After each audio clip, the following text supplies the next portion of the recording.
환영하고 축복합니다. 우리 옆에 있는 분들 바라보시면서 이렇게 한번 인사하실까요?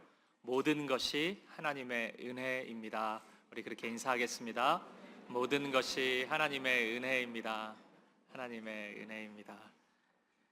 교회 소식 몇 가지 확인해 드리도록 하겠습니다. 많은 분들이 기도해 주셔서 우리 지난주 태국 선교팀 사역 잘 마무리하고 은혜 가운데 돌아왔습니다.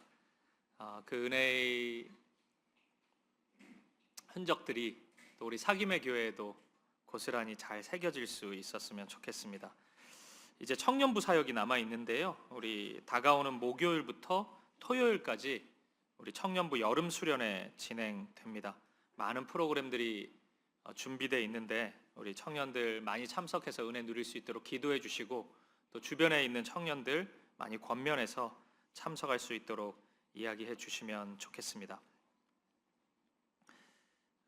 우리 다음 주에는요, 우리 29개 분리개척교회 형제교회들 강당교류의 일환으로 주님의 교회 신종철 목사님께서 오셔서 말씀을 전해 주십니다. 그 말은 저도 없다는 거예요. 저는 주님의 교회로 갑니다.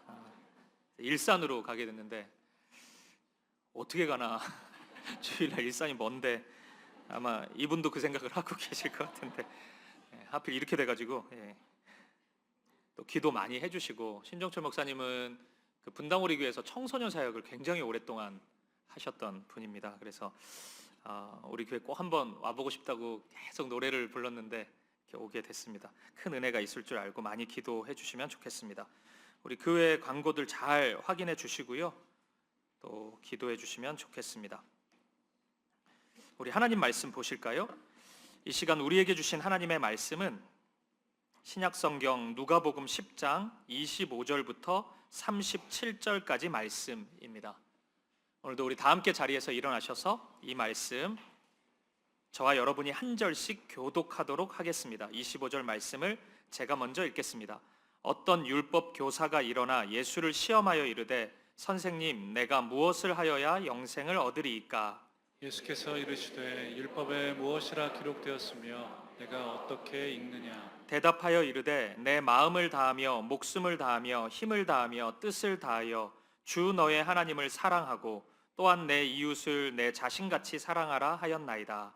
예수께서 이르시되 내 대답이 옳도다. 이를 행하라. 그러면 살리라 하시니 그 사람이 자기를 옳게 보이려고 예수께 여짜오되 그러면 내 이웃이 누구니이까? 예수께서 대답하여 이르시되 어떤 사람이 예루살렘에서 여리고로 내려가다가 강도를 만나매 강도들이 그 옷을 벗기고 때려 거의 죽은 것을 버리고 갔더라. 마침 한 제사장이 그 길로 내려가다가 그를 보고 피하여 지나가고 또 이와 같이 한 레위인도 그곳에 이르러 그를 보고 피하여 지나가되 어떤 사마리아 사람은 여행하는 중 거기 이르러 그를 보고 불쌍히 여겨 가까이 가서 기름과 포도주를 그 상처에 붓고 싸매고 자기 짐승에 태워 주막으로 데리고 가서 돌보아 주니라. 그 이튿날 그가 주막 주인에게 데나리온 2를 내어주며 이르되 이 사람을 돌보아 주라. 비용이 더 들면 내가 돌아올 때에 갚으리라 하였으니 내 생각에는 이 세 사람 중에 누가 강도 만난 자의 이웃이 되겠느냐? 함께 읽겠습니다. 이르되 자비를 베푼 자니이다. 예수께서 이르시되 가서 너도 이와 같이 하라 하시니라. 아멘. 자리에 앉으시겠습니다. 오늘 본문은 올 여름 우리 사김의 교회 선교팀을 선교지에 보내고 또 위에서 기도하고 선교팀의 소식을 매일같이 이렇게 제가 들으면서 지금 우리 사김의 교회를 향한 하나님의 말씀이라고 확신을 가지게 된 그런 본문입니다. 지금 이 시점에서 우리 사김의 교회 공동체가 이 말씀을 함께 읽고 묵상해야 한다는 그런 확신이 저에게 들었어요. 그래서 이 설교를 준비했습니다. 어떤 말씀인지 궁금하시지 않습니까? 오늘 본문은 많이 알려진 말씀이죠. 흔히 선한 사마리아인 비유로 굉장히 유명한 말씀입니다. 근데 이 말씀을 천천히 읽다 보면 약간은 이상하게 느껴지는 표현들이 몇 가지 있습니다. 그 중에 첫 번째는 오늘 설교 제목이 담겨 있는 본문 28절의 말씀이에요. 한번 보실까요? 28절 같이 읽어보겠습니다. 시작. 예수께서 이르시되 내 대답이 옳도다. 이를 행하라. 그러면 살리라 하시니. 아멘. 한 율법 교사와의 대화 속에서 예수님이 갑자기 그렇게만 한다면 네가 살아날 것이다. 예수님이 그렇게 말씀합니다. 이상하죠? 율법 교사가 지금 죽었습니까? 왜 갑자기 살아난다는 말씀을 하시는 걸까요? 우리는 여기서 성경이 우리 인간을 바라보는 굉장히 독특한 관점을 찾아낼 수 있습니다. 우리는 사람이 숨만 쉬고 있으면 살아있다고 그렇게 얘기를 하잖아요. 그런데 성경은 좀 다릅니다. 이게 겉으로 보기에는 사람이 그냥 멀쩡해 보일 수가 있어요. 대인관계도 괜찮고 또 안정적인 생활도 하고 건강도 하고 사람들의 존경도 받을 수 있습니다. 근데 성경은 그 사람의 영혼이 하나님과 교제하지 못한다면, 그 사람의 영혼이 하나님의 생명의 말씀을 경험해 보지 못했다면 죽은 자처럼 표현하고 있습니다. 그래서 굉장히 이상한 표현을 합니다. 살았으나 죽은 것이다. 이런 표현을 성경이 합니다. 이것이 바로 성경이 사람을 바라보는 굉장히 독특한 관점입니다. 이런 면에서 보면 오늘 본문은 예수님의 대답이라고 할 수 있어요. 어떤 질문에 대한 대답이냐면, 어떻게 하면 그러면 사람이 살아날 수 있습니까? 사람의 영혼이 어떻게 하면 살아날 수 있습니까? 그 질문에 대한 예수님의 대답인 것입니다. 그래서 그런지 오늘 본문은 하나의 질문으로 시작돼요. 한 율법 교사가 나타나서 예수님을 향해 질문을 던집니다. 그 질문을 한번 보시겠습니다. 본문 25절 말씀입니다. 이 말씀도 같이 한번 읽어보겠습니다. 시작. 어떤 율법 교사가 일어나 예수를 시험하여 이르되 선생님, 내가 무엇을 하여야 영생을 얻으리이까? 이 율법 교사는 영생에 대한 질문을 합니다. 이 한 구절만 보면은 이 질문이 굉장히 좋아 보입니다. 흠잡을 데 없는 좋은 질문을 한 것 같아요. 예수님은 이렇게 대답합니다. 율법 교사인 네가 질문했으니까 그러면 율법에, 하나님의 말씀에 그 질문에 대해서는 뭐라고 적혀 있냐? 그렇게 예수님이 질문하십니다. 이에 대해서 율법 교사는 이렇게 대답합니다. 본문 27절을 보십시오. 대답하여 이르되 내 마음을 다하며 목숨을 다하며 힘을 다하며 뜻을 다하여 주 너의 하나님을 사랑하고 또한 내 이웃을 내 자신같이 사랑하라 하였나이다. 어떻게 생각하십니까, 여러분? 이 대답에 대해서? 대답 잘했죠? 굉장히 대답을 잘한 것 같습니다. 예수님은 이미 이 두 가지에 대해 말씀하신 적이 있습니다. 구약의 율법의 수를 세보면 600개가 넘는데 그 600개가 넘는 율법이 무엇을 가리키고 있느냐, 무엇을 말하고 있느냐에 대해서 예수님은 첫 번째는 혼신의 힘을 다해서 하나님을 사랑하는 것이고, 두 번째는 내 이웃을 내 몸과 같이 사랑하는 것이다. 이것이 율법에 기록된 모든 말씀들이고 이것이 선지자들이 이 땅에 와서 너희들에게 전해주었던 하나님의 말씀이다. 그렇게 예수님은 말씀하셨습니다. 이렇게 보면 이 율법교사의 대답은 100점짜리 대답입니다. 다시 28절을 보십시오. 이 율법교사의 답에 대해서, 말에 대해서 예수님 이렇게 말씀하십니다. 예수께서 이르시되 내 대답이 옳도다. 이를 행하라. 그러면 살리라 하시니. 예수님 칭찬하십니다. 대답을 참 잘했구나. 그러면 이제 네가 믿고 있는 그대로 살아가라. 너의 고백처럼 혼신의 힘을 다해서 하나님을 사랑해라. 그리고 너의 옆에 있는 그 이웃을 너의 몸과 같이 사랑해라. 그러면 네가 살 것이다. 살아날 것이다. 그러면 네가 영생을 얻을 것이다. 예수님은 그렇게 말씀하십니다. 여러분, 여기서 이 율법 교사가 아멘이라고 화답했으면 이 대화는 끝났을 겁니다. 그런데 이 율법 교사가 바로 이 지점에서 추가 질문을 합니다. 이게 문제예요. 이 추가 질문 통해서 이 율법 교사는 자신의 속내, 이 자신의 마음, 태도가 매우 진실하지 못했음을 드러나게 됩니다. 그것이 무엇인지 말씀을 보시겠습니다. 29절 말씀입니다. 같이 한번 읽어보겠습니다. 시작. 그 사람이 자기를 옳게 보이려고 예수께 여짜오되 그러면 내 이웃이 누구니까? 율법교사는 예수님께 다시 질문합니다. 그러면 내 이웃은 누굽니까? 이 질문은 약간의 해석이 필요합니다. 율법교사가 이런 질문을 한 이유는 그 안에 숨은 뜻이 있었기 때문입니다. 그것은 이웃의 범위입니다. 율법교사는 이웃의 범위를 이미 정해놓고 있었어요. 여기까지는 내 이웃이고 저기는 내 이웃 아니야, 이렇게 이 가이드라인을 쳐놓고 있었다고요. 그 범위 안에 그리고 절대로 이웃이 될 수 없는 한 대상이 있었습니다. 그 사람들이 바로 사마리아인이었습니다. 예수님 당시에는 이스라엘이 남과 북으로 나뉘어져 있었습니다. 예수님 때 시작된 건 아니고 이 구약 성경에 있는 그 솔로몬 왕 이후로 이 남북이 분열이 된 거예요. 그래서 북쪽 이스라엘이 있었고 남쪽 이스라엘이 있었습니다. 남쪽 이스라엘을 남유다라고 이야기하는데 북쪽의 수도는 사마리아였고 남쪽의 수도는 예루살렘이었습니다. 근데 예루살렘에 성전이 있었잖아요. 그렇다 보니까 이 남쪽에 있는 이스라엘 사람들이 자부심이 훨씬 컸던 거죠. 우리가 진짜 찐 이스라엘이다, 이렇게 생각한 겁니다. 게다가 북쪽에 있는 사람들은 역사 속에서 이방인들과 혼인을 했단 말이에요. 혼혈 민족이 되었습니다.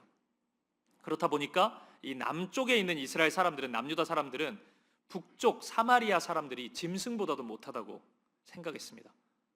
그들에게는 구원이 일어날 수 없다고 생각하고 있었어요. 그래서 우리 요한복음 4장을 보면 예수님께서 길을 가시다가 한 우물가에서 한 여인과 대화를 나누는데 그 여인이 사마리아 여인이었거든요. 제자들이 그 모습을 보면서 요한복음 4장에 따르면 이상히 여겼다고 그렇게 기록되어 있습니다. 그러니까 부적절하게 보였던 거예요. 이게 남녀의 관계 때문만도 있지만 사마리아인과 그렇게 인격적인 대화를 나누는 것은 자연스럽지 않았던 것입니다.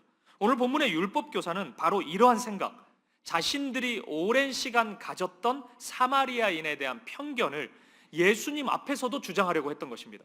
이것이 옳음을 예수님 앞에서, 모든 이들 앞에서 증거하고 싶었던 거예요. 29절에 보면 자기를 옳게 보이려고, 이런 표현이 있거든요. 그만큼 당당했던 겁니다.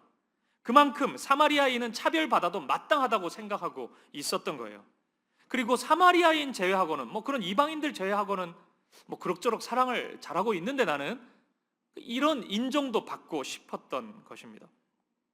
이때 예수님이 하나의 이야기를 들려주세요. 내 이웃이 누굽니까? 에 대한 이 율법교사의 질문 앞에서 예수님은 한 이야기를 들려주십니다. 어떤 사람이 예루살렘에서 여리고로 가다가 강도를 만나게 됩니다. 그래서 죽기 직전까지 두드려 맞고 가지고 있는 것을 다 빼앗기게 돼요. 그러니까 이제 완전히 소망이 없어진 상태가 된 거죠. 근데 이때 마침 한 제사장이 거기를 지나가게 됩니다. 오늘 본문 31절에 보면 마침이라는 단어가 있는데 이 단어가 등장하는 이유는 이 제사장이라는 사람, 그러니까 이 직분이 주는 아우라 때문입니다. 제사장은 누가 보더라도 하나님을 사랑하는 사람이거든요. 누가 보더라도 이웃을 사랑하는 사람입니다. 이렇게 보면 이 강도 만난 자는 천운을 타고난 거예요. 지금 절망 가운데 있는데 하필 지나가는 사람이 제사장이니까 얼마나 기대감에 부풀어 오르겠습니까? 근데 놀랍게도 제사장이 그를 그냥 지나쳐 버립니다. 제사장은 왜 그랬을까요? 그리고 이 강도 만난 자는 이제 어떻게 해야 해요? 근데 또 다른 사람이 지나가요. 그 사람이 레위인이었습니다. 다시 기적이 일어났습니다. 왜냐하면 레위인 또한 제사장 못지않게 대단한 직분의 사람이기 때문입니다. 누가 보더라도 하나님 사랑하는 사람이고 누가 보더라도 이웃을 사랑하는 사람입니다. 근데 놀라워요. 이 레위인도 제사장처럼 강도 만난 자를 그냥 지나쳐 버립니다. 기대가 다 사라져 버렸어요. 이제 절망밖에 안 남습니다. 왜냐하면 가장 잘 도와줄 만한 두 사람이 있었는데, 제사장 레위인인데 이 두 사람이 지나가 버렸단 말이에요. 근데 이때 다시 그 길을 지나가는 한 사람이 등장합니다. 그 사람은 사마리아인이었습니다. 짐승보다 못하다고 생각한 그 사람이 지나쳐요. 유대인 입장에서는 이거 완전 절망이죠. 하필 그 순간에 왜 또 사마리아인이에요? 아마 이 이야기를 율법교사가 이렇게 진짜 마음을 다해서 듣고 있었다면은 분명히 속으로 생각했을 겁니다. 지나가라. 사마리아인은 도움 안 된다. 이렇게 생각했을 거예요. 그때 놀라운 일이 벌어집니다. 본문 33절을 보십시오. 어떤 사마리아 사람은 여행하는 중 거기 이르러 그를 보고 불쌍히 여겨 가까이 가서 기름과 포도주를 그 상처에 붓고 싸매고 자기 짐승에 태워 주막으로 데리고 가서 돌보아 주니라. 그 이튿날 그가 주막 주인에게 데나리온 2를 내어주며 이르되 이 사람을 돌보아 주라. 비용이 더 들면 내가 돌아올 때에 갚으리라 하였으니. 아멘. 사마리아인이 엄청난 사랑을 보여준 것입니다. 하나님으로부터 가장 멀리 떨어져 있다고 여겨졌던 그 사람이 하나님의 사랑과 가장 닮은 사랑을 실천하였던 것입니다. 율법 교사는 놀랐을 거예요. 아마 율법 교사뿐만 아니라 이 자리에 있었던 모든 사람들이 놀랐을 것입니다. 그리고 그 순간 대답만 하시던 예수님이 가장 중요한 질문 하나를 던지십니다. 한번 보시죠. 본문 36절, 엄청 중요한 말씀입니다. 같이 한번 읽어보겠습니다. 시작. 내 생각에는 이 세 사람 중에 누가 강도 만난 자의 이웃이 되겠느냐. 아멘. 누가 강도 만난 자의 이웃이 되겠느냐. 예수님은 질문하세요. 여러분, 지금 질문의 변화를 감지하셨습니까? 율법 교사가 질문을 던졌잖아요. 그 질문이 뭐예요? 내 이웃은 누구입니까? 였습니다. 그러니까 이 질문에서는 주어가 나잖아요. 내 이웃이잖아요, 지금. 근데 예수님의 질문은 누가 이 강도 만난 자의 이웃이 되겠느냐입니다. 중심이 강도 만난 자입니다. 도움이 필요한 그 사람이 중심에 서 있습니다. 바로 이것입니다. 이웃 사랑의 핵심이 바로 여기에 있는 것입니다. 여러분, 내 이웃을 내 몸과 같이 사랑하라는 말씀처럼 오해가 많은 말씀도 없는 것 같아요. 여러분, 어떻게 하는 것이 이웃을 내 몸처럼 사랑하는 것입니까? 아주 간단해요. 주어를 나에서 도움이 필요한 사람에게 옮기면 됩니다. 예수님이 지금 그걸 보여주고 있는 거거든요. 이게 실천이 어려워서 그런 거지 이해하기에 어려운 것은 아닙니다. 누가 어려운 형편에 있는 사람이 있다고 가정해 보죠. 그 사람을 어떻게 도와야 내 몸처럼 그를 사랑하는 것입니까? 내가 빵이 한 10개가 있는데 아무리 생각해도 이 빵을 10개는 못 먹을 것 같아요. 배 터질 것 같아요, 그러면. 그래서 1개를 그냥 줬어요. 여러분, 이 모습이 내 몸처럼 그를 사랑하는 것입니까? 물론 빵을 안 주는 모습보다는 낫잖아요. 이게 사랑이 아니라고 얘기할 수는 없습니다. 왜냐하면 배 터져 죽는 한이 있어도 10개를 먹으려는 사람도 있거든요. 근데 그 배부름을 인정하고 하나를 주는 모습이 나쁘다고 할 수는 없잖아요. 하지만 그 모습을 가리켜서 이웃을 내 몸처럼 사랑하는 모습이다라고 얘기할 수는 있습니까? 그럴 수는 없잖아요. 그거 아닌 것 같잖아요. 그냥 좀 낮은 수준의 사랑처럼 보이잖아요. 내 몸처럼 사랑하는 모습은 아니죠. 입장을 바꿔놓는 것입니다. 그러니까 우리가 만약 강도 만난 사람이 될 수 있어요. 그러니까 도움이 필요한 그 형편에 처해 있는 사람이 될 수 있어요. 그러면 그 순간 내가 기대하는 바가 있지 않겠습니까? 강도 만났는데 누가 지나가요, 내 옆에. 그러면 내가 그를 바라보면서 기대하는 바가 있을 거잖아요. 이렇게 나를 도와줬으면 좋겠다. 이렇게 나에게 손 내밀어 줬으면 좋겠다. 그 기대하는 바가 있잖아요. 그러면 내가 살아날 것 같은데, 내가 소망을 품을 수 있을 것 같은데, 그 마음, 그 기대 그대로 하라는 겁니다. 그게 이웃을 내 몸처럼 사랑하는 모습이에요. 근데 여러분, 말씀드린 것처럼 이게 쉽지가 않습니다. 왜냐하면 우리는 입장 바꿔 생각하기가 정말 안 되는 존재이기 때문입니다. 우리는 대체적으로 자신에 대해서는 관대한 편이에요. 하지만 타인에 대해서는 굉장한 엄격함을 요구합니다. 그래서 우리가 강도 만난 자의 처지가 되었거나 또는 그 상황을 지켜보는 3자의 입장이 되었을 때는 분석을 잘해요. 지나치는 제사장 보면서 어떻게 저럴 수가 있냐고 비난하고 그냥 막 욕하고 이런 걸 우리가 되게 잘합니다.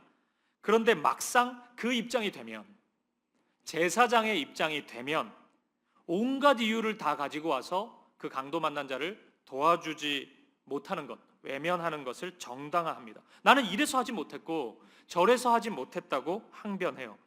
31절과 32절에 보면 제사장과 레위인이 강도 만난 자를 보고 피하여 지나갔다, 이렇게 말씀 기록되어 있거든요.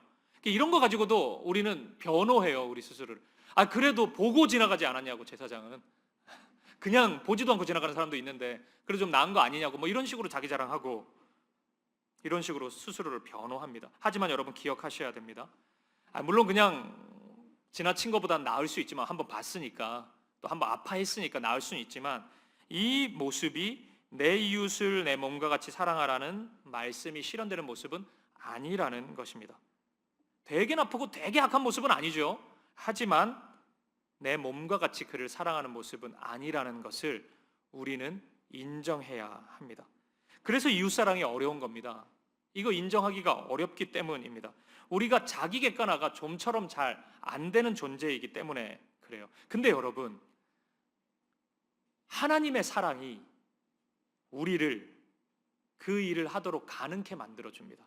하나님의 사랑이 우리에게 임하면 우리는 자기 객관화가 가능해져요. 주님의 사랑을 경험하기 전까지는 아무런 사랑이 필요 없다고 외치던 사람인데 주님의 사랑이 임하면 내 존재를 알게 돼요. 내가 그 사랑에 필요한 자였구나. 실은 내가 강도 만난 자의 모습이었구나. 주님이 나를 외면하지 않으시고 자기의 몸을 다해서 목숨을 다해서 나를 살려주셨구나. 그 사실을 알게 됩니다. 그 순간 자기 객관화가 돼요. 그러면서 나를 정확히 바라보고 진짜 중요한 것을 내 마음에 품기 시작합니다. 쓸데없는 것에 마음을 빼앗기지 않아요. 봐야 될 것을 정확히 보기 시작합니다. 그런 식으로 사랑이 실천되기 시작해요. 하나님의 사랑이 이런 방식으로 이웃 사랑으로 나타나게 되는 것입니다. 이것은 마치 예수님의 이 1만 달란트 비유의 이야기가 있었잖아요. 한 사람이 1만 달란트를 빚졌는데 그걸 탕감받습니다. 이게 1만 달란트가 7조예요. 지금 우리 돈으로 7조를 내가 방금 용서받았어요. 근데 집에 가는 길에 100데나리온 빚진 자를 만납니다. 나에게. 그 700만 원이에요. 여러분 이거 용서할 수 있어요? 없어요? 있습니다. 이 앞에 이야기가 없으면 용서가 좀 힘들어요. 700만 원이 뭐 적은 돈이 아니지 않습니까? 근데 방금 7조를 용서받았잖아요. 가능합니다. 괜찮다고. 그냥 돌아가라고. 이런 얘기를 할 수 있는 것입니다. 이것이 하나님의 사랑이 이웃사랑과 어떻게 연결되는지를 보여주는 말씀인 것입니다. 하나님의 사랑이 없이 우리가 이런 식의 이웃사랑을 요구받는다면 굉장한 강압처럼 느껴질 거예요. 우리의 신앙생활이 굉장히 끔찍한 일처럼 느껴질 것입니다. 하지만 신앙생활은 그런 게 아니죠. 하나님의 사랑이 있습니다. 그 사랑이 내가 누구인지를 정확히 알려주고 자기 객관화가 되도록 만들어줍니다. 그리고 누군가를 향해 내 몸처럼 사랑할 수 있는 첫 걸음을 걷도록 인도해 줍니다. 이렇게 보면 제사장과 레위인은 그들의 직분과는 상관없이 어쩌면 하나님의 사랑이 그들에게 없었는지도 모르겠어요. 이 둘이 분명히 연결되는데 제사장과 레위인이 그냥 지나쳤다는 것은 그들 안에, 그러니까 외적인 평가와는 달리 실제 그들 안에는 하나님의 사랑이 없거나 희미했는지도 모르겠어요. 반대로 사마리아인은 그에 대한 평가는 하나님으로부터 굉장히 멀리 떨어져 있다는 평가였지만 실은 그 중심 안에 하나님의 사랑으로 가득 채워져 있었는지도 모르겠습니다. 하나님의 사랑과 이웃사랑은 이런 식으로 필연적으로 연결되어 있기 때문입니다. 저는 그리고 이런 관점으로 오늘 본문을 자세히 묵상하면서 이런 깨달음을 얻게 됐습니다. 오늘 본문에 나타나는 이 몇 가지 도전들이 있는데, 넘어서야 될 장벽들이 있는데, 그것은 진짜 하나님의 사랑을 경험한 사람이 누군가를 사랑할 때 나타나는, 보여주는 헌신일 수 있겠구나, 이런 생각을 해보았습니다. 그래서 오늘 이 설교의 마지막으로 하나님의 사람이 진정한 사랑을 실천할 때 만나게 되는 도전에 대해서 여러분들과 함께 나누고 싶습니다. 그것이 우리에게 매우 적절한 적용점이 되리라고 생각합니다. 세 가지로 나누도록 하겠습니다. 첫 번째입니다. 그것은 시간과 물질의 도전입니다. 이 제사장과 레위인은 예배와 관련된 직분을 맡은 사람이기 때문에 예루살렘을 향해 가고 있을 가능성이 굉장히 커 보여요. 그렇다면 시간에 맞추어서 굉장히 급하게 그 길을 걸어가고 있었을 겁니다. 예배를 인도해야 되니까, 제사를 인도해야 되니까 그럴 겁니다. 그런데 여기서 강도 만난 자를 봤단 말이에요. 근데 이 강도 만난 자를 돌보다가는 시간을 놓쳐버릴 가능성이 생기죠. 자칫 예배 시간을 놓쳐버리고 이 예배 집례를 하지 못하는 경우가 생길 수도 있는 겁니다. 위험 부담이 굉장히 큰 거죠. 제가 이 예배 시간 맞춰서 오다가 이 길에서 거의 죽어가는 사람을 만났는데 그를 돌보다가 여기를 나타나지 않으면은 여러분들이 굉장히 충격을 받을 거 아닙니까? 목사가 왜 안 오냐? 어떻게 된 거야? 늦잠 자냐? 막 이런 생각할 거잖아요. 그러니까 이런 위험 부담을 저도 토요일 오후부터는 굉장히 최소화한단 말이에요. 그러니까 좀 무리해서 뭘 하질 않아요. 혹시라도 뭐 넘어져서 다치면 어떡하나 이런 생각도 하기 때문에 주의를 그렇게 준비한단 말이에요. 위험 부담이 분명히 있습니다. 동시에 강도 만난 사람을 돌볼 때 그냥 옆에 있어주는 게 아니잖아요. 아이고 어쩌다 강도 만났어요. 안 됐네요. 뭐 이런 얘기만 해주는 게 아니잖아요. 돌본다는 것은 돈이 필요합니다. 사마리아인이 나중에 돌보는 거 보니까 이 재정 부담을 좀 하잖아요. 그러니까 일정 부분 재정 부담을 해야 됩니다. 이것은 무척이나 부담스러운 일일 거예요. 여러분 이렇게 보면 어때요? 이 시간과 돈의 관점에서 이 제사장과 레위인을 바라보니까 좀 이해가 되지 않습니까? 지나칠만 해 보이잖아요. 아니 이렇게나 바쁜데 경제적으로 나도 힘든데 언제 이 사람 옆에 앉아가지고 이 사람을 돌보고 있냐고요. 근데 여러분 다시 기억해야 된다는 거예요. 이런 이야기들은 이 제사장과 레위인 입장에서 자기 변명에는 성공할 수 있을지 모르겠지만 내 이웃을 내 몸과 같이 사랑하라는 말씀에는 실패한 모습이라는 것입니다. 예수님이 지금 그 예를 들고 있는 거예요. 이들을 향해 이런 마음을 가지고 있는 자들을 향해서 주님은 분명하게 도전하고 있는 것입니다. 너희가 진정으로 하나님을 사랑한다면 그리고 그 영혼을 그 사람을 진정으로 사랑한다면 이렇게 해주면 좋겠다.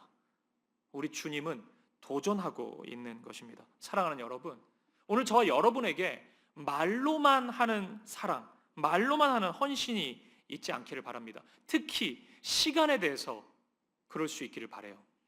제가 이 사김의 교회 담임 목사를 2년 넘게 해보니까 우리 사김의 교회 성도님들은 대체적으로 바쁘십니다.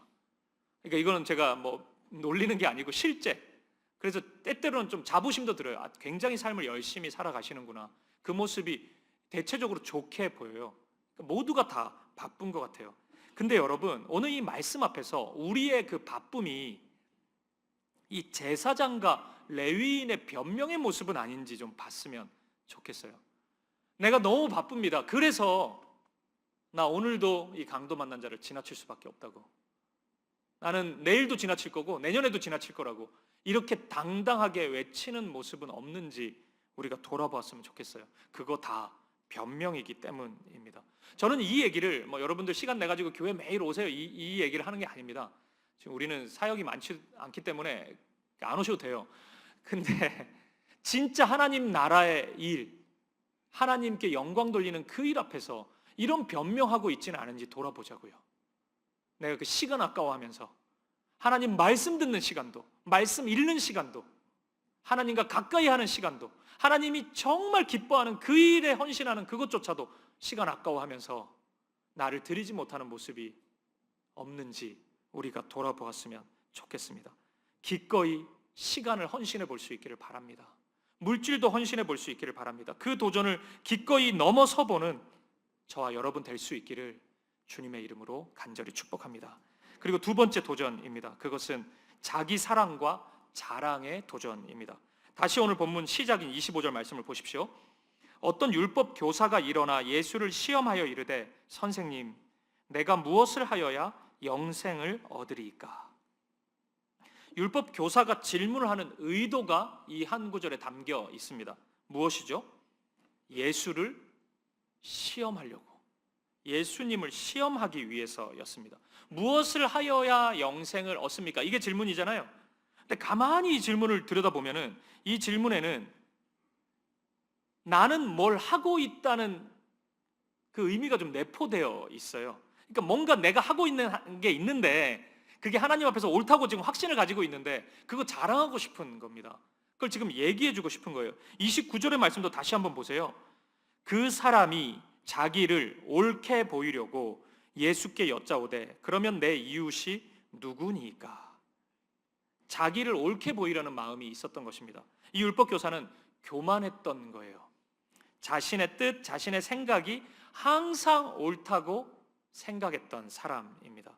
이런 마음이 위험한 이유는 이런 마음으로는 하나님을 온전히 사랑할 수 없기 때문입니다. 보십시오. 이 교만이 어디까지 가냐면 예수님 앞에까지 가지 않습니까? 예수님 앞에서도 지금 교만함을 내려놓지를 못하고 있잖아요. 하나님보다 내가 더 옳은데 어떻게 하나님을 사랑할 수 있겠습니까? 하나님의 말씀보다 내 생각이 더 옳은데 어떻게 하나님의 말씀에 순종할 수 있겠냐고요.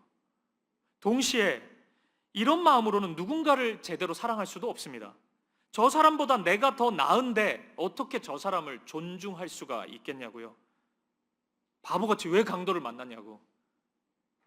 얼마나 기도를 안 했으면 강도를 만나냐고. 나는 매일같이 그 길 다니는데 기도 많이 해가지고 강도 한 번도 안 만났는데 이런 소리밖에 더 하겠냐고요.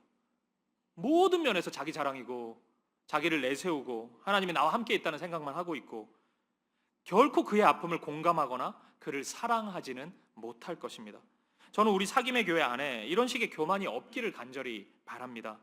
말로는 사랑한다고 이야기하는데 하나님보다 내가 더 중요하고 형제 자매를 사랑한다고 하면서 너무 쉽게 여기고 우습게 여기고 무시하는 이런 율법 교사와 같은 교만함, 제사장과 레인이 보여주는 이런 어리석음이 우리 안에는 없기를 바랍니다. 자기 사랑보다는 하나님 사랑이 우리 안에 가득하길 바라고 자기 자랑보다는 하나님을 향한 자랑이 우리 가운데 흘러넘치기를 주님의 이름으로 간절히 축복합니다. 세 번째입니다. 세 번째 도전은 자존심의 도전이에요. 저는 오늘 설교를 준비하면서 계속 읽고 읽으면서 오늘 본문 안에 묘하게 자존심이라는 주제가 흘러가고 있다는 확신을 가지게 됐습니다. 보십시오. 예수님께서 율법교사에게 다시 물으시잖아요. 누가 강도 만난 자의 이웃이 되겠느냐? 그럼 여러분 어떻게 대답해야 됩니까? 우리 이야기 들었잖아요, 지금. 사마리아인입니다. 이렇게 대답해야 옳지 않습니까? 근데 율법교사의 대답이 뭔지 아십니까? 이렇게 대답합니다. 37절을 보십시오. 이르되 자비를 베푼 자니이다. 예수께서 이르시되 가서 너도 이와 같이 하라 하시니라. 그냥 사마리아인이라고 대답하면 되는데 그 대답을 안 합니다. 그 이야기를 차마하지 못하고 자비를 베푼 자라고 대답해요. 예수님 앞에서도 자존심을 내세우는 겁니다. 사마리아인은 짐승보다 못하다. 이게 그들이 가지고 있는 이상한 신학이었고 어리석은 세계관이었는데 예수님 앞에서 그게 그릇됐다는 것을 틀렸다는 게 드러났잖아요. 그럼 인정하면 된다고요. 내가 쓸데없는 생각했네요. 내가 형편없는 생각을 가지고 있었네요. 인정하면 됩니다. 그런데 그걸 버리지를 못해요. 마지막 순간까지도 제대로 된 대답을 못합니다. 쓸데없는 자존심이죠. 이 예수님의 이야기 속에 나오는 제사장과 레위인도 이 사랑을 실천하지 못한 이유를 가만히 생각해 보면 시간과 물질에 대한 부분 말고도 한 가지 이유가 더 있습니다. 보십시오. 강도 만난 자를 돌봤다고 쳐요. 제사장과 레위인이. 근데 만약에 강도 만난 자가 죽으면 어떡합니까? 이게 율법에 보면 죽은 시체를 만진 자는 7일 동안 부정한 자가 됩니다. 그러면 예배를 드릴 수가 없어요.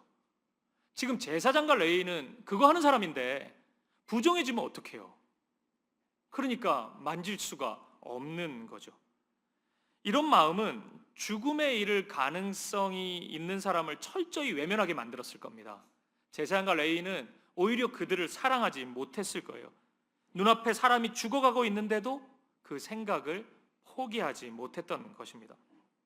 저는 이것이 제사장, 레위인, 율법교사 이런 종교 지도자들이 가졌던 매우 이상한 모습이라고 생각해요.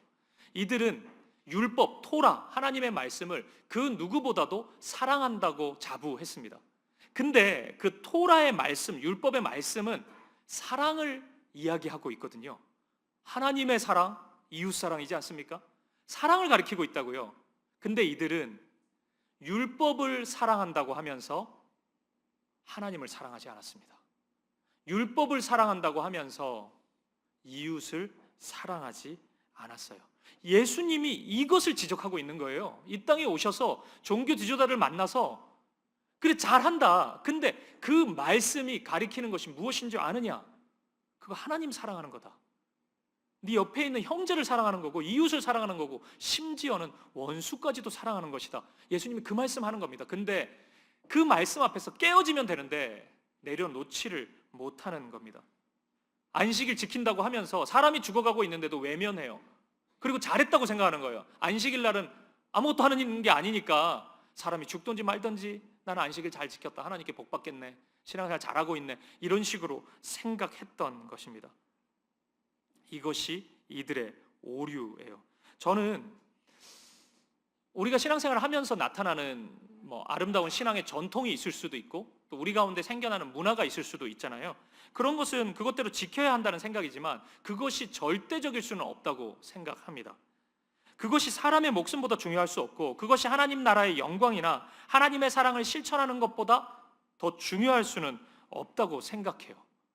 심지어는 오랫동안 유지해온 우리 교회가 가지고 있는 어떤 뭐 조직이라든지 그런 직분조차도 절대적일 수는 없다고 생각합니다. 오늘 우리 사김의 교회 안에 이런 내려놓음이 있었으면 좋겠습니다. 이게 우리 자존심이 필요 없다는 얘기가 아니고 여러분의 신앙 스타일을 제가 오늘부터 이제 존중하지 않겠다고 이런 얘기를 하는 것이 아닙니다. 그것이 저와 여러분에게 있어서 최우선순위가 아니길 바랄 뿐이에요. 그것이 마치 하나님처럼 우리에게 여겨지지 않기를 바랄 뿐입니다. 때로는 아무리 소중한 것이라 할지라도 하나님이 아니라 하시면, 하나님이 그거 아니다 그러면 내가 아무리 아끼는 것이라 할지라도 그것을 마땅히 내려놓을 수 있는 저와 여러분, 우리 사김의 교회가 되기를 주님의 이름으로 축복합니다. 말씀을 마무리해 보겠습니다. 사랑하는 여러분, 오늘 우리가 넘어야 할 산은 너무나 분명합니다.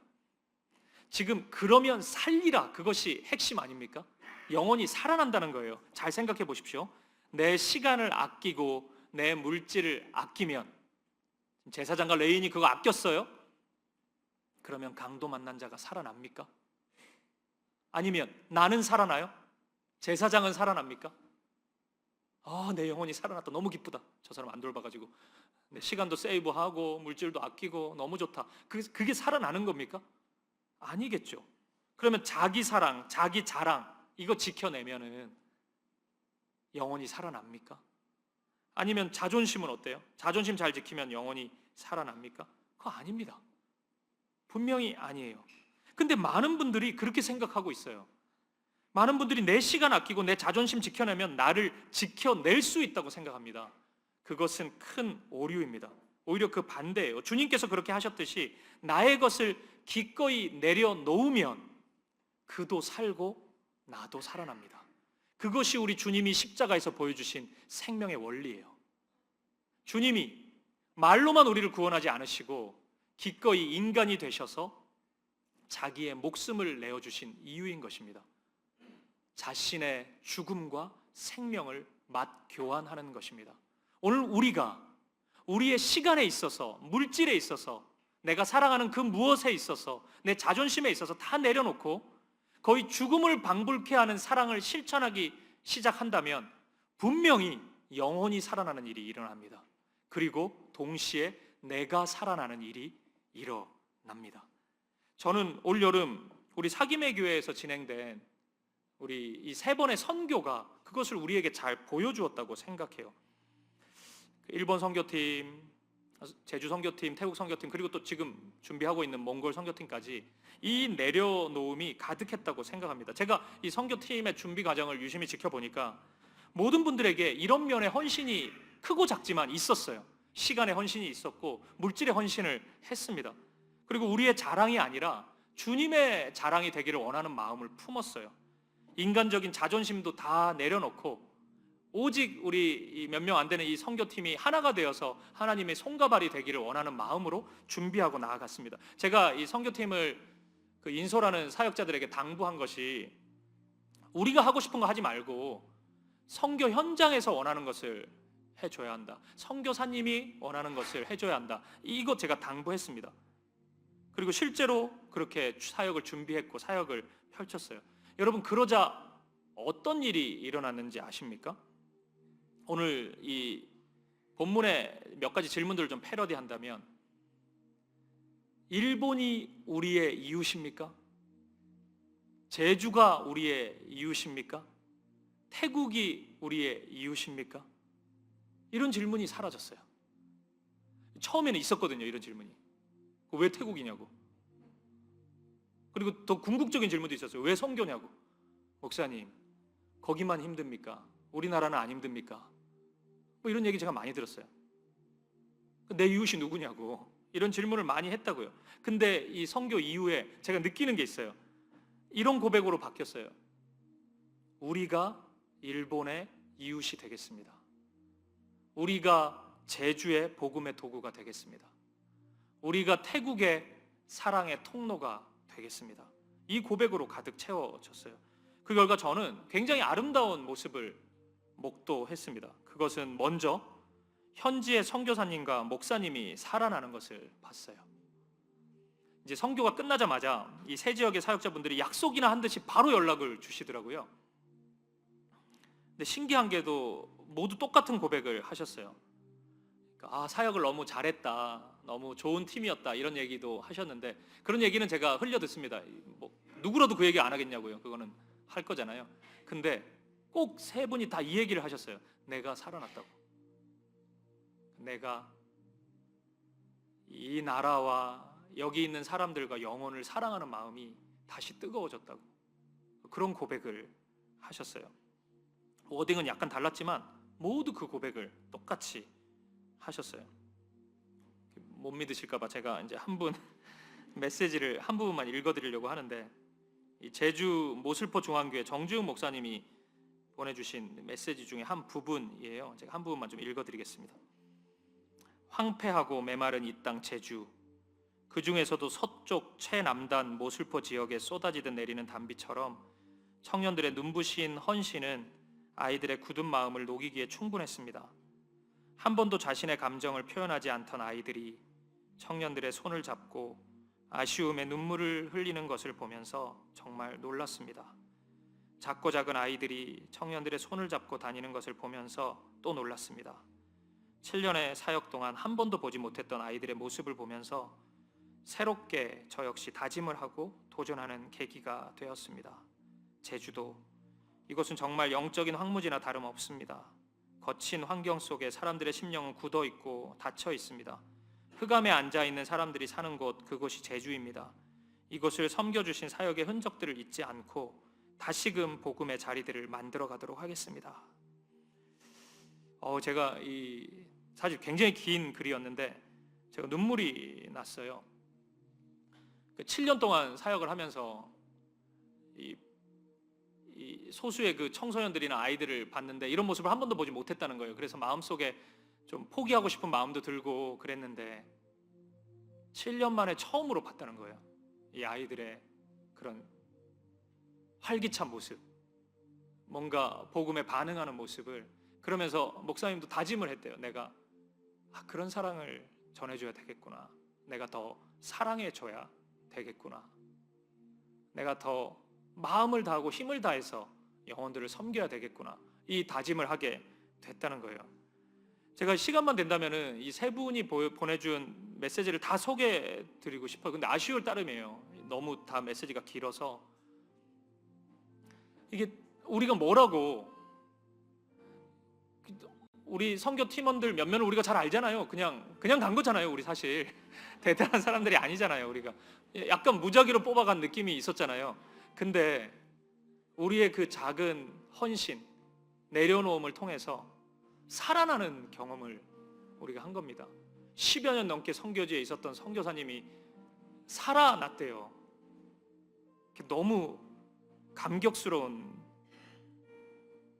장면 아닙니까? 일본의 사카모토 효부 선교사님은 말로 다할 수 없는 감사라는 표현을 하셨어요. 이분은 일본인이기 때문에 우리가 외국어로 글을 쓰다 보면은 우리 단어 선택에 있어서 굉장히 신중하지 않습니까? 이분도 메일을 보내거나 메시지를 주실 때 그런 식으로 메시지를 보내시더라고요. 단어를 굉장히 신중하게 택하시더라고요. 그런 분이 이런 표현을 하셨어요. 제가 너무 뭉클했습니다. 말로 다할 수 없는 감사를 표현을 하시더라고요.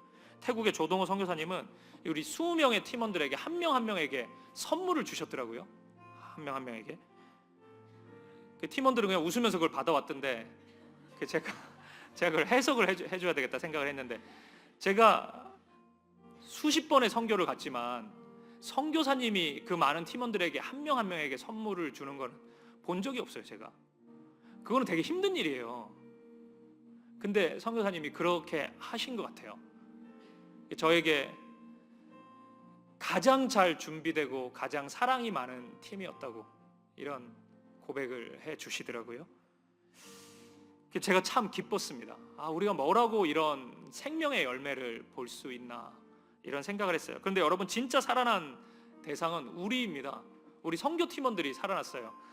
짧은 며칠이었지만 인생의 전환점이 되었다는 청년의 고백도 들었고, 또 한 영혼을 목숨을 다해 사랑하는 그 마음이 무엇인지를 내가 조금은 알 것 같다는 그런 성도님의 고백도 들었습니다. 그래서 저는 확실히 배웠어요. 이번 여름에 영혼이 살아나는 방법을 확실히 배웠습니다. 그것은 나를 비우고 주님으로 채우는 것입니다. 그리고 그 주님의 사랑으로 그의 이웃이 되어주는 것입니다. 복음이 필요한 그에게 복음을 전해주는 것이고, 사랑이 필요한 그에게 사랑을 전해주는 것이고, 한번 손잡아 주기를 바라는 그에게 손을 잡아주는 것입니다. 주님의 사랑을 받은 내 몸, 나와 같이 내가 그 사랑 받았으니까 그를 사랑하는 것이에요. 그러면 그도 살고 나도 살아나는 것입니다. 사랑하는 여러분, 이번 여름 우리 사김의 교회 선교팀이 경험한 이 진리가 이제 우리 사김의 교회의 그 다음 걸음이 될 수 있기를 바랍니다. 우리의 기준을 조금만 넘어서 보는 거예요. 우리의 한계를 한 걸음만 넘어서 보는 겁니다. 바쁜데, 알죠? 다 바쁘죠 우리. 나도 힘든데, 목사님 나도 여유가 없는데, 이런 얘기 우리 수도 없이 많이 하죠. 목사님 그렇게 하다가는 내 에너지가 다 소진된다고 그렇게 얘기하죠. 저도 다 그냥 공감도 해드리고 그랬어요. 근데 이 말씀 앞에서 아니라는 걸 제가 알았어요. 아닙니다 여러분. 오히려 살아난다고요. 오히려 그도 살고 나도 살아나는 것입니다. 가정도 살아나는 것이고, 그렇게 교회도 살아나는 것입니다. 아무것도 하지 않을 때 아무 문제도 일어나진 않겠죠. 저는 우리 교회의 모습이 그런 모습이 되지 않기를 바라요. 여러분이 하나님 앞에 드린 헌금을 하나도 쓰지 않으면 재정사고가 전혀 일어나지 않을 겁니다. 안 쓰니까요. 저는 우리 교회의 모습이 그런 모습이 되지 않기를 바랍니다. 의견도 좀 다르고 토론도 하고 우리 이런저런 이야기들이 있어야죠. 그리고 그런 과정을 통해서 영혼이 살아나는 것을 경험할 수 있기를 바랍니다. 가서 너도 이와 같이 하라. 이것이 주님의 말씀입니다. 바쁜 거 아니까 그냥 지나가라. 이게 주님의 말씀 아니에요. 그래 너도 힘든 거 아니까 그냥 너 재정 세이브 하라고. 그거 주님의 말씀 아닙니다. 네 자존심 지키라고. 그 주님의 말씀 아닙니다. 가서 너도 이와 같이 하라. 오늘 이 주님의 말씀 앞에서 내 주님 지금 가겠습니다. 지금 일어서겠습니다. 지금 그렇게 한 걸음 내딛겠습니다. 이렇게 고백하고 그렇게 살아가는 저와 여러분 될 수 있기를, 우리 사김의 교회의 2학기의 걸음, 앞으로의 모든 걸음이 그 순종의 걸음, 믿음의 걸음이 될 수 있기를, 생명의 걸음이 될 수 있기를 우리 주님의 이름으로 간절히 축복드립니다. 우리 함께 찬양과 기도 드릴까요? 제가 이 일부 예배 때 설교를 하다가 이 지점에서 갑자기 떠오른 하나의 그 생각이 있었는데요. 성경이 교회를 주님의 몸이라고 이야기하지 않습니까? 우리는 그래서 한 형제 자매 한 몸이라고 고백하고 그렇게 사랑하려고 애쓰는 자들인데, 우리가 한 몸이라는 이 말씀이 주는 아이디어가, 저는 우리가 주님 모습, 주님 앞에 섰을 때 나타나는 한 장면과도 연결된다는 생각을 했어요. 그러니까 우리가 먼 훗날 주님을 배울 때 저는 주님이 분명히 공동체적인 평가도 할 거라는 생각이 듭니다. 우리 사김의 교회로서의 우리를 평가할 거라는 생각도 들어요. 칭찬도 있을 거고 책망도 좀 있을 거예요. 내가 잘못 안 했는데도 뭐 책망 받는 것도 좀 있을 겁니다. 우리는 한 몸이니까요. 근데 저는 그 칭찬 중에 하나가 2024년 여름이 있을 거라는 생각이 들어요. 일본 잘했다. 그러면 이제 저 같은 경우는 일본도 안 갔고 제주도 안 갔고 태국도 안 갔잖아요. 우리 대다수가 그렇게 안 갔는데 민망하죠. 가지도 않았는데.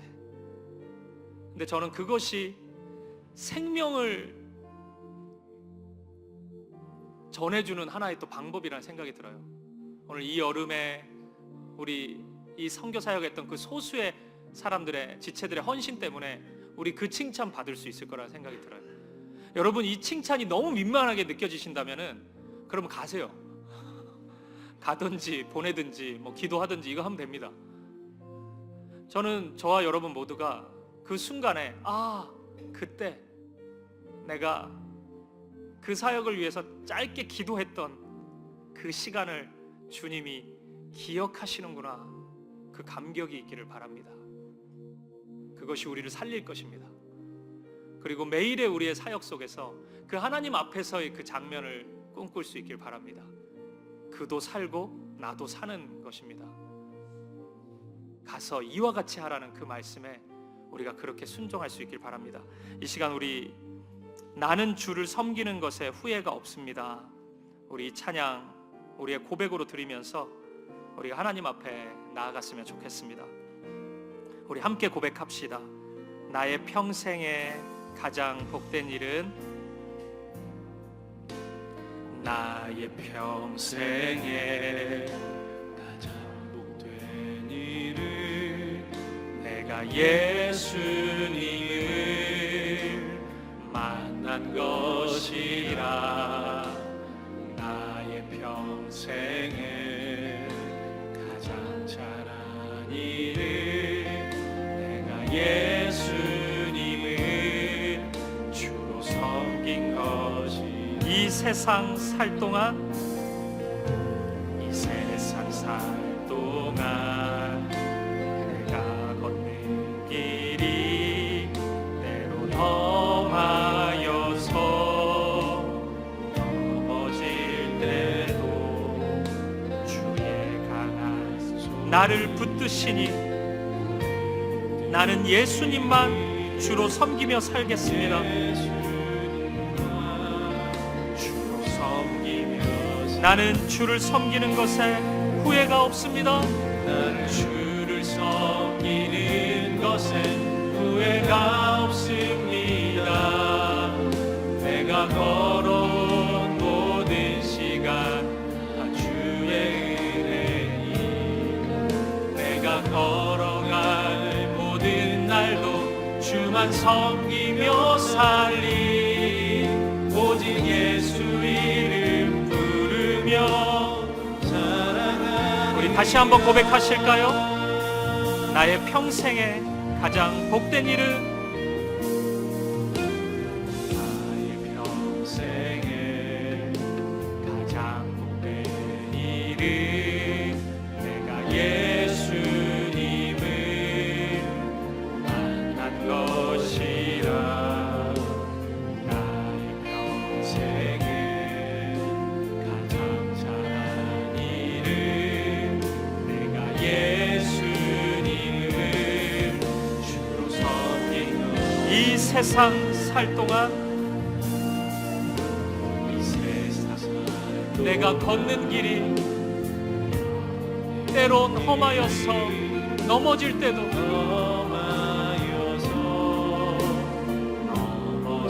주의 강한 손이 나를 붙드십니다.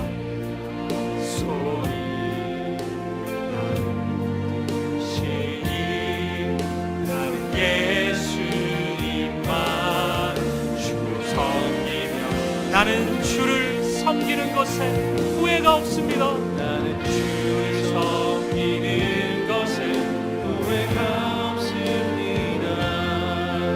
내가 걸어온 모든 시간 주의 은혜니, 내가 걸어갈 모든 날도 주만 섬기며 살리. 오직 예수 이름 부르며 살아가리. 우리 한 번 더 고백합시다. 나는 주를 섬기는 것에, 나는 주를 섬기는 것에 후회가 없습니다. 내가 걸어온 모든 시간 다 주의 은혜니, 내가 걸어갈 모든 날도 주만 섬기며 살리. 오직 예수 이름 부르며 살아가리라.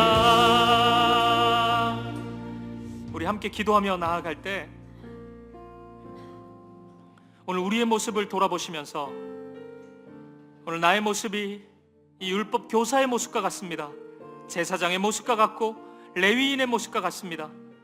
바쁜데, 나도 힘든데, 여유도 없는데, 이렇게 하다가는 내 에너지 다 뺏기고 마는데, 그것이 맞을 수도 있죠. 하지만 여러분, 때때로 그것이 하나님 앞에 불순종의 나의 매우 강력한 변명이 되고 있는지도 모릅니다. 그래서 오늘도 제사장처럼, 오늘도 레위인처럼, 오늘도 율법교사처럼 그렇게 살아가고 있는지도 모르겠어요. 아버지, 그런 모습이 우리 가운데 있다면 우리를 용서해 주십시오. 가서 너도 이와 같이 하라, 이 말씀에 반응하게 해 주십시오.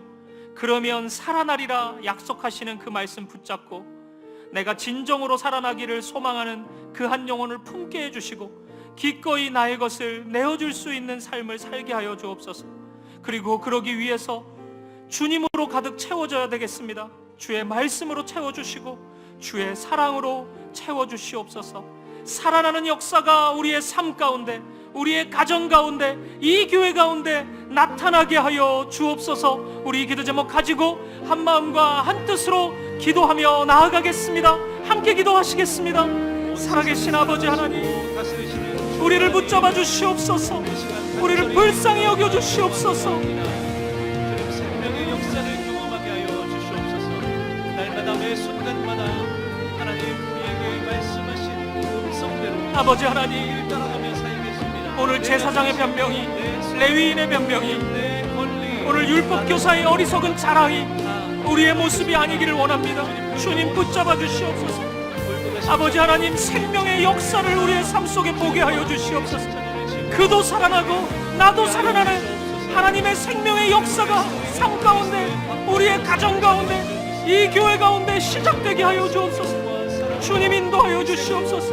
주님 역사하여 주시옵소서. 오늘 주님의 말씀에 반응하는 우리가 되게 하여 주시고, 그렇게 고백하고 그렇게 살아가는 우리가 되게 하여 주시옵소서. 주님 인도하여 주시옵소서. 할렐루야. 주님, 우리 다 함께 자리에서 일어나셔서 한 마음으로 고백합시다. 나는 주를 섬기는 것에 후회가 없습니다. 나는 주를 섬기는 것에 후회가 없습니다. 내가 걸어온 모든 시간 주의 은혜니, 내가 걸어갈 모든 날도 주만 섬기며 살리, 오직 예수 이름 부르며 살아. 우리 한 번 더 고백합시다. 나는 주를 섬기는 것에, 나는 주를 섬기는 것에 후회가 없습니다. 내가 걸어온 모든 시간 주의 은혜니, 내가 걸어갈 모든 날도 주만 섬기며 살리, 오직 예수 이름 부르며 이것이 나의 간증이요, 이것이 나의 간증이요, 이것이 나의 찬송일세. 나 사는 동안 끊임없이 주를 찬송. 우리 한 번 더 고백합시다. 이것이 나의 간증이요, 이것이 나의 간증이요, 이것이 나의 찬송일세. 나 사는 동안 끊임없이 주를 찬송하리.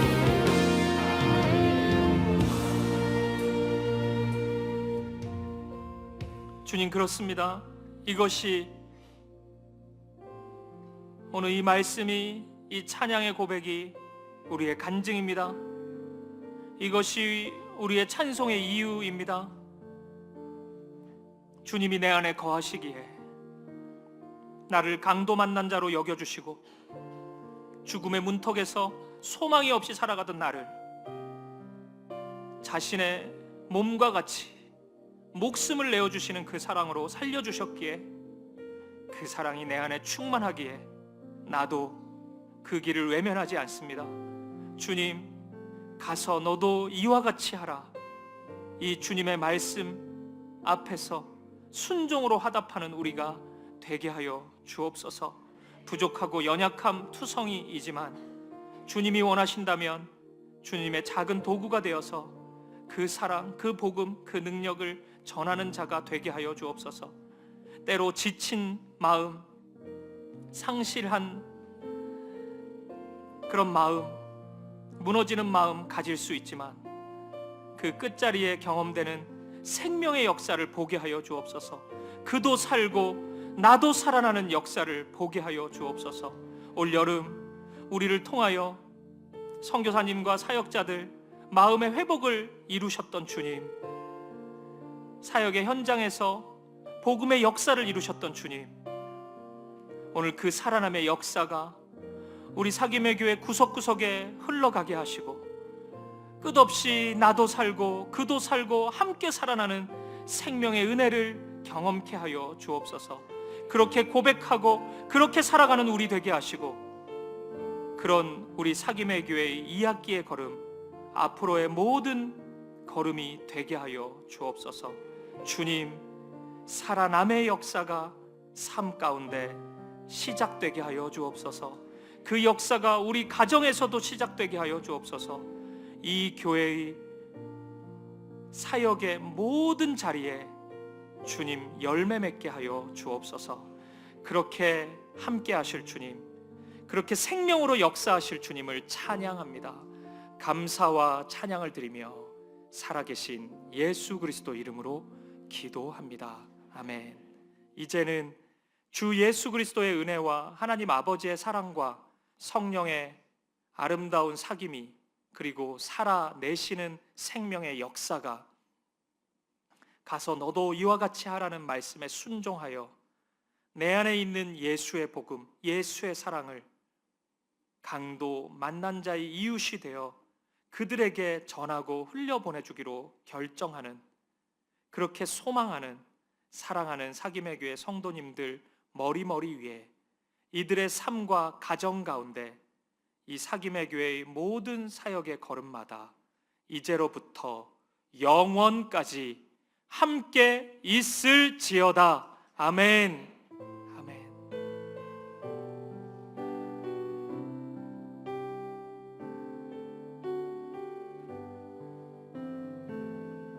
함께 은혜의 찬송을 부르며 우리의 삶의 자리를 향해 나아가겠습니다. 이것이 나의 간증이요, 이것이 나의 찬송일세. 나 사는 동안 끊임없이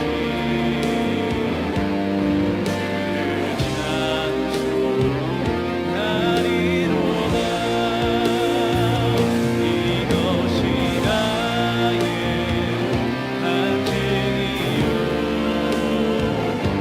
이것이 나의 찬송일세. 나 사는 동안 끊임없이